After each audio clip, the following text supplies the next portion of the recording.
भर्गो देवस्य धीमहि धियो यो नः प्रचोदयात्।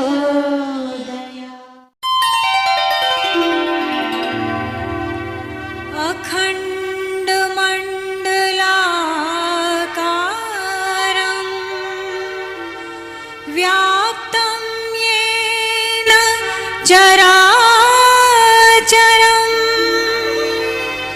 तत्पदं दर्शितं येन तस्मै श्री गुरुवे नमः।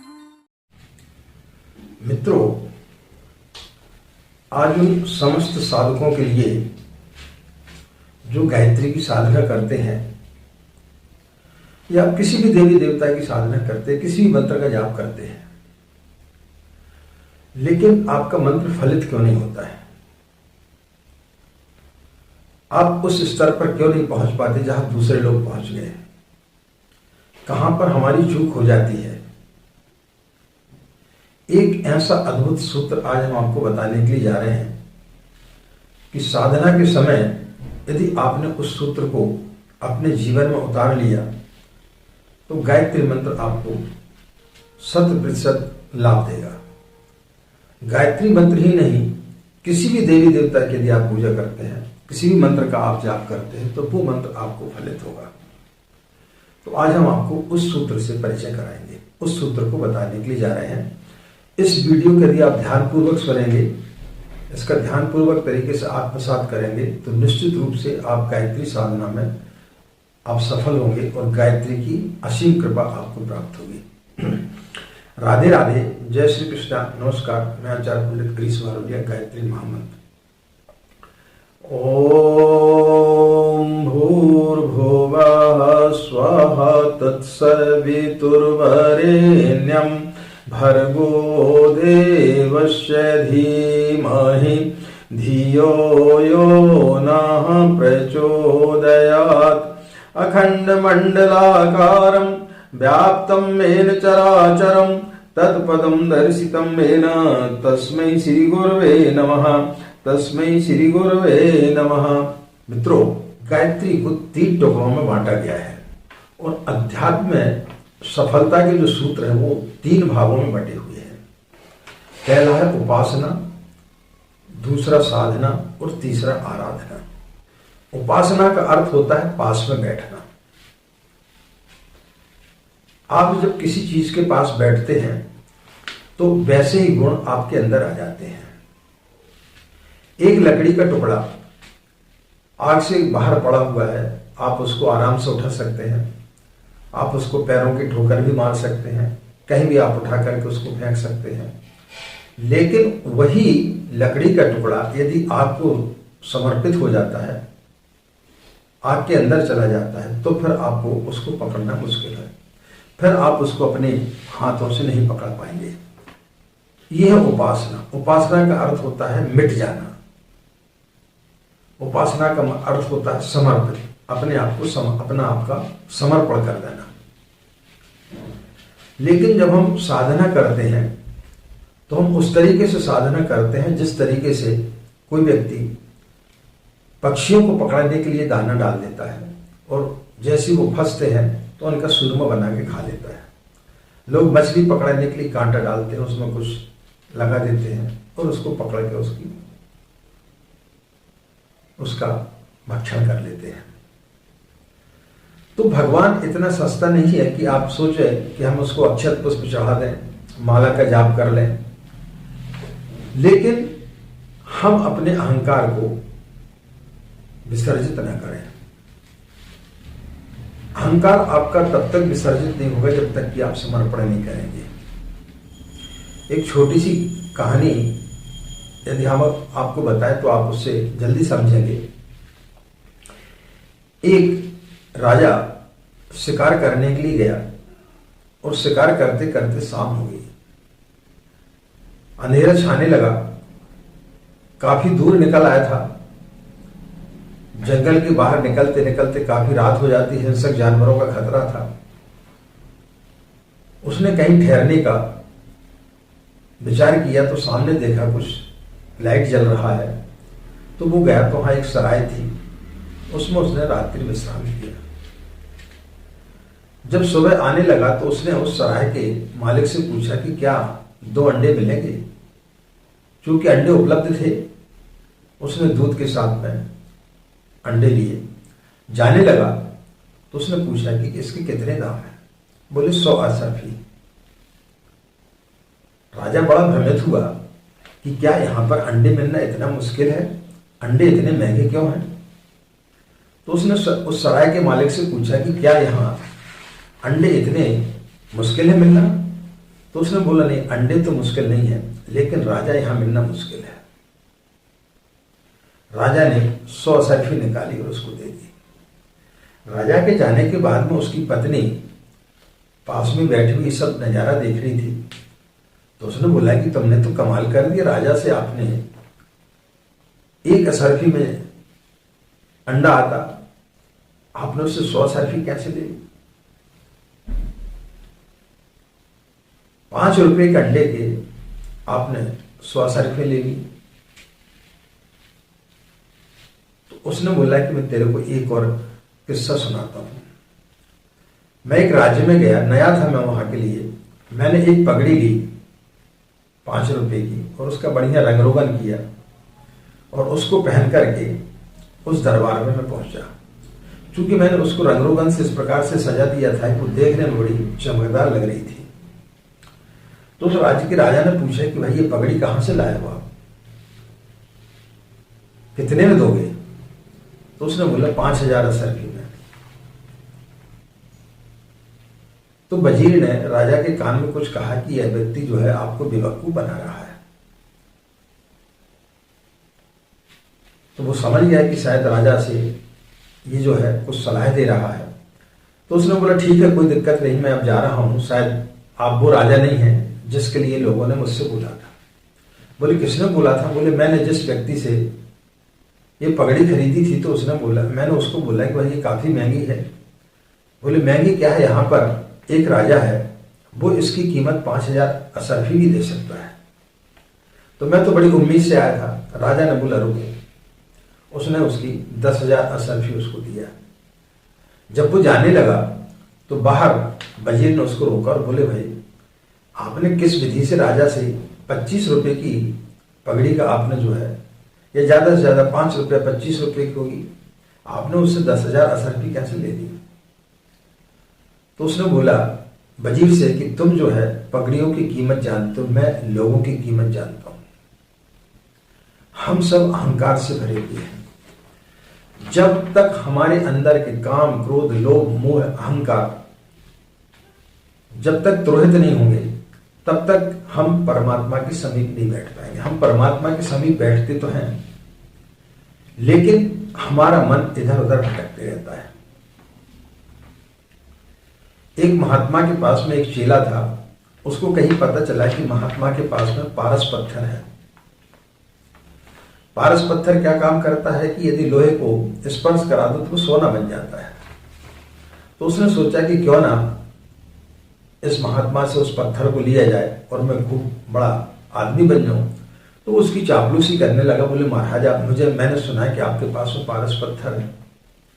तो वो काफी दिनों तक उसको टालते रहे, लेकिन वो हर दिन उनको परेशान करता। तो उसने बोला ठीक है, वो लोहे का जो बक्सा रखा है उसमें एक चाबी ले जा और उसको खोल के निकाल ले।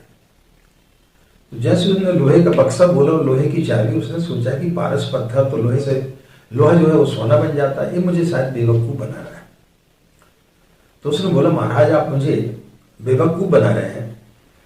यदि पारस पत्थर है तो ये लोहे की जो तिजोरी है, लोहे की जो पेटी है, ये अभी तक सोना कैसे नहीं बनी। तो उसने बोला तो इसको पहले खोल। जैसे उसने खोला तो वो पारस का पत्थर कपड़ों से लिपटा हुआ था। जैसे वो कपड़े को निकाला और उसको स्पर्श कराया, वो लोहे की तिजोरी जो है वो सोने की हो गई, चाबी सोने की हो गई।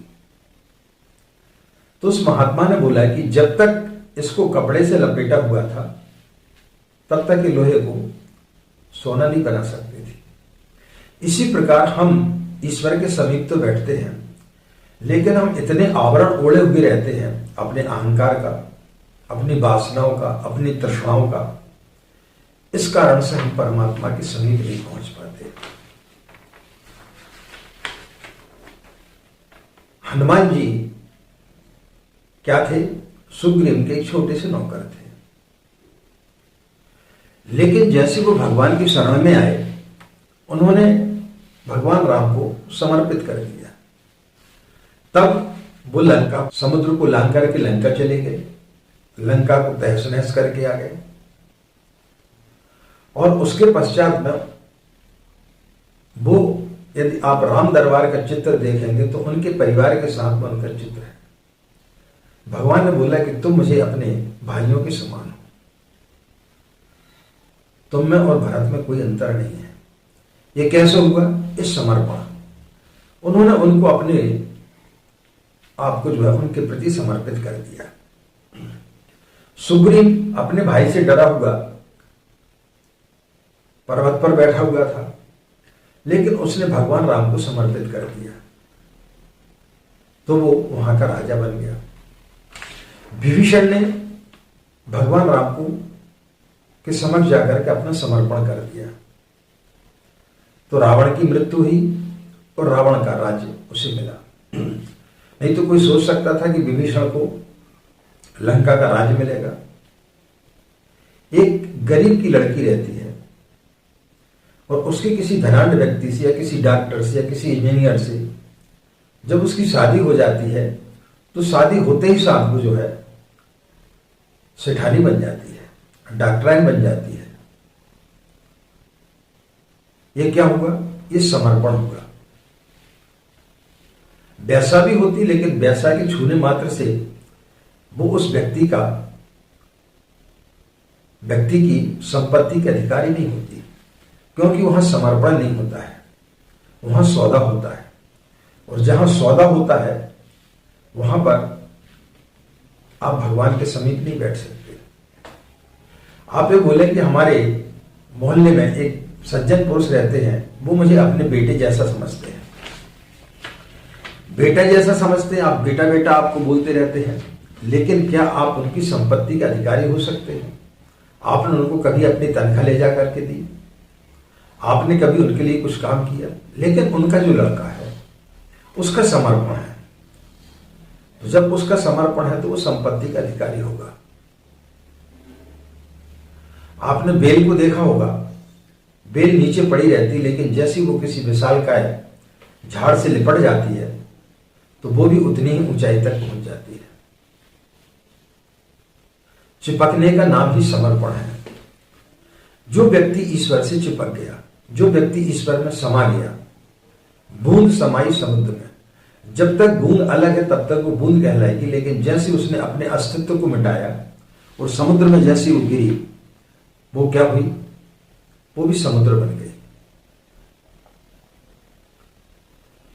बांस की बांसुरी का आपने देखा होगा, वो ओंठ पर रखने वाले व्यक्ति को समर्पित हो जाती, तुझे जैसा बजाना वैसा बजा दे। वो पोली होती है, लेकिन वो किसी प्रकार का कोई भी प्रतिरोध नहीं करती। अब उसी में यदि गांठें हों, वो पोली ना हो, तो क्या बच सकेगी? नहीं बजेगी, क्योंकि उसने अपने आप को पूरा खाली कर दिया। तो जब हम इन सब चीजों से खाली हो जाते हैं तो फिर व्यक्ति ईश्वर के निकट पहुंच जाता है। अपने आप को समर्पित कर देना। पांडवों को वनवास हुआ, 14 वर्ष तक भटकते रहे। अर्जुन बृहनलला बना, कोई खाना बनाते रहा, कोई अस्तबल में रहा, कोई चौसर खिलाते रहा। किन्हीं ने उन्हें नहीं पूछा, उन्हें अपनी शक्ति का आभास भी नहीं था। लेकिन जैसे भगवान कृष्ण की से जुड़े और उन्होंने उनके लिए समर्पित किया, तो छोटी सी सेना होते हुए भी उन्होंने इतनी बड़ी विशाल सेना पर और कौरवों पर अपनी विजय प्राप्त कर ली। लेकिन ये कब संभव हुआ? जब उन्होंने समर्पण कर दिया। नंदी कोई इंजीनियर थे, लेकिन उन्हें अपनी शक्ति का आभास नहीं था। लेकिन जैसे वो भगवान से जुड़े और उन्होंने अपने आप को समर्पित किया तो उन्होंने बांध दिया।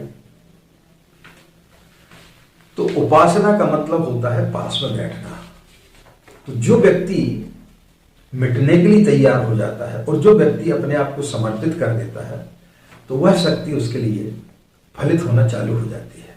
हाथी का बच्चा हाथी कहलाएगा, शेर का बच्चा शेर कहलाएगा। इसी प्रकार से जो परमात्मा का बच्चा है, परमात्मा ने हमें इस दुनिया में भेजा है, तो जब हम उसके पास बैठेंगे तो हमारे अंदर उसके जैसे गुण जिस दिन आना चालू हो जाएंगे। किन के अंदर गुण आना चालू हुए? बुद्ध, महावीर, जीसस, पैगंबर, रामकृष्ण परमहंस, कबीर, सूरदास और आज के युग के आचार्य पंडित श्री राम शर्मा, इन्होंने अपने आप को समर्पित कर दिया। पूज्य गुरुदेव को जब 15 साल की उम्र में उनके गुरु ने दर्शन दिए तो उनके गुरु ने जैसा बोला वो वैसा करते गए। उन्होंने किसी प्रकार का कोई भी प्रतिरोध नहीं किया कि नहीं ऐसा क्यों, किसी प्रकार का कोई प्रश्न चिन्ह नहीं लगाया। वो अपने गुरु के प्रति समर्पित हो गए, जैसा उनका गुरु बोलते गया वो करते गए। तो जब व्यक्ति गुरु के प्रति समर्पित हो जाता है तब वो उस परम शक्ति के समीप बहुत जल्दी पहुंच जाता है। आपने अपने घर में बहुत सुंदर मकान बना लिया, बिजली की फिटिंग करा ली, लेकिन क्या वो बिजली जल जाएगी? नहीं जलेगी जब तक कि आप उनके तारों को ट्रांसफार्मर से नहीं जोड़ेंगे।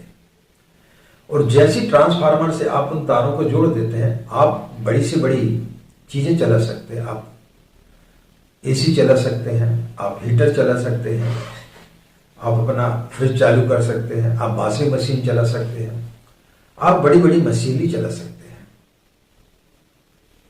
जब ट्रेन चलती है विद्युत से तो वो कब चल पाती है? जब उसके तार जो है बिजली के ट्रांसफार्मर से जुड़े होते हैं। तो जिस दिन हम अपने तारों को अपने उस इष्ट के प्रति समर्पित कर देते हैं, उसमें जोड़ देते हैं, तो फिर वो प्रवाह हमारे अंदर चालू हो जाता है। राजा का बेटा राजा कहलाता है। तो हम परमात्मा के बेटे हैं, तो हम जब परमात्मा के पास बैठे तो ऐसे बैठे कि उसमें और हमें कोई भेद ना हो। तो जिस दिन हम उस जैसे बन जाते हैं, उसमें अपने आप को मिटा देते हैं, अपने आप को समर्पित कर देते हैं, तो हम फिर उसी जैसे बन जाते हैं। उस दिन आपके अंदर गायत्री जो है आपके अंदर प्रवेश कर जाती है, आप गायत्री में हो जाते हैं। तो आपको यदि गायत्री की साधना करना है तो सबसे पहली चीज है उपासना। उपासना यानी पास में बैठना, अपने आप को गला देना, जिस प्रकार से कि लकड़ी आग में जल जाती है। आप दरवाजे खिड़की नहीं खोलेंगे, सूर्य यदि उदय हो रहा है और दरवाजे खिड़की नहीं खोलेंगे तब क्या होगा? आप उसका लाभ नहीं ले सकेंगे। लेकिन जैसे आप अपने घर के दरवाजे खिड़की खोलते, प्रकाश अपने अंदर आ जाता है। इसी प्रकार से हमारे अंदर के जब तक के जो द्वार हैं अहंकार के, लोभ के, काम के, क्रोध के, जब तक आप इन दरवाजों को नहीं खोलेंगे, इनसे बाहर नहीं निकलेंगे, अपने अहंकार रूपी कपड़े को नहीं करेंगे, तब तक पारस रूपी जो है आपका जो हृदय है वो परमात्मा को बिठाने के लिए सक्षम नहीं होगा। तो परमात्मा को अपने अंदर बिठाना है, परमात्मा जैसे बनना है, तो फिर आपके लिए ये सब चीजें छोड़ना पड़ेगी, उसके समीप बैठना पड़ेगा, उसके जैसे बनना पड़ेगा, तभी तो उसके जैसे गुण आपके अंदर आएंगे। तो मित्रों, उपासना सबसे बड़ी चीज होती है। जब हम साधना करते हैं तो उपासना जिस व्यक्ति ने अपने जीवन में उतार ली, वो व्यक्ति के लिए वो मंत्र फलित हो जाता है, वो इष्ट जो है उसको सिद्ध हो जाता है। तो उपासना, साधना और आराधना, ये 3 सूत्र जो है जीवन में किसी मंत्र के फलित होने के लिए बहुत जरूरी है। तो मित्रों, आज हमने आपके लिए उपासना के बारे में बताया कि उपासना जब तक आप ईश्वर के प्रति समर्पित नहीं होंगे, उसके पास बैठने के काबिल अपने को नहीं बनाएंगे, तब तक वो चीज आपको फलित नहीं होगी। आशा मित्रों, इस सूत्र के माध्यम से यदि आप कोई गलती कर रहे होंगे गायत्री साधना में और इस प्रकार से यदि आप करेंगे तो कोई भी चीज जो है आपको रोक नहीं सकती, आपको 100% आपको लाभ होगा, बशर्ते कि आप इस सूत्र के माध्यम से चलेंगे। आशा मित्रों, जानकारी निश्चित रूप से आपके लिए लाभप्रद होगी और यदि आपको अच्छा लगता है तो वीडियो को आपको जरूर ज़्यादा से ज़्यादा लोगों को शेयर करना चाहिए ताकि वो लोग भी इन सब चीज़ों का लाभ ले सके। आपका दिन मंगलमय हो, आप लोग खुश रहें, मस्त रहें। परम पूज्य गुरुदेव, परम वंदनीय माता जी एवं माँ गायत्री की असीम कृपा व उनका सूक्ष्म संरक्षण आप सभी को प्राप्त होता रहे, ऐसी पूज्य गुरुदेव से हम कामना करते हैं। आप सभी के अंदर बैठे परमात्मा को हमारा प्रणाम, हमें आज्ञा दें। नमस्कार, ओम शांति।